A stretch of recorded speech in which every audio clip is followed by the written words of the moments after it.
Going back to Leslie, do you recall what the conversation was after you'd won the championship in '92? Do you remember your first words or the first words between you after that? No. Okay. No, other than what next? What was it? Was it straight on to the next thing? Yeah. I mean, that was always. That's the thing about football and being in football. It's more than just playing a game. Yeah. The game is like, I can't think of it. I think it's the military, maybe. The military's trained, and then you're in a trench. Yeah.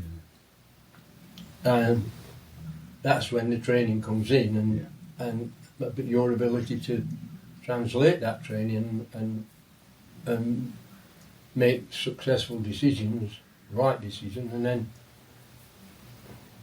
get out of the trench because you're still alive, and get into the next one. So, and I just got hooked on the logic of Alan Brown started it at Sheffield Wednesday. He came to Sheffield Wednesday, and all of a sudden, he had a reputation for being a man of iron, and he was I think he was he converted to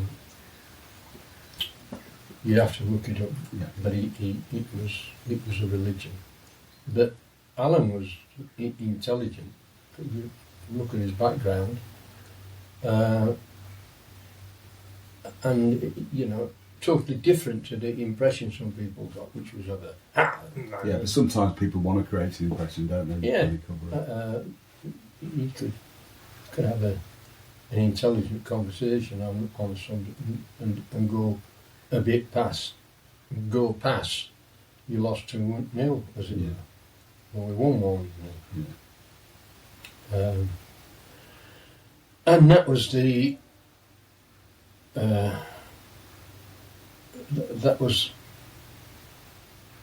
thing about Leeds was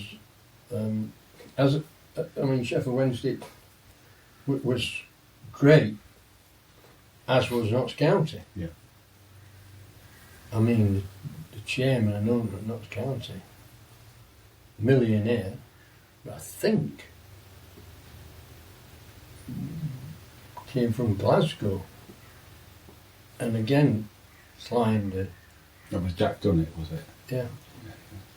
Can I just go back to the '92 again, the championship? There's a story that you and the Fotherby, so you, Sam and Bill and Josie, you were having roast lamb, is that right? So instead of watching the game, you took Sunday lunch, is that right? Yeah.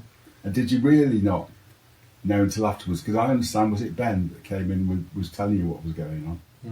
What did you tell him? Did you tell him to leave you alone? Or? No. I think deep down I probably wanted to get I know. I tried when I went into management and started to really, which was Boston United, we started to really appreciate the difficulties and the, it's not 9 to 5. And one of the most important aspects of it is your ability to be a proper leader, not boss, leader. Understanding that, again, to use a military term, it's one thing to be the best general in the world, but being the best general in the world and getting those under you to understand what it is you might want to do and why and so on, so that they buy in, don't just follow an order.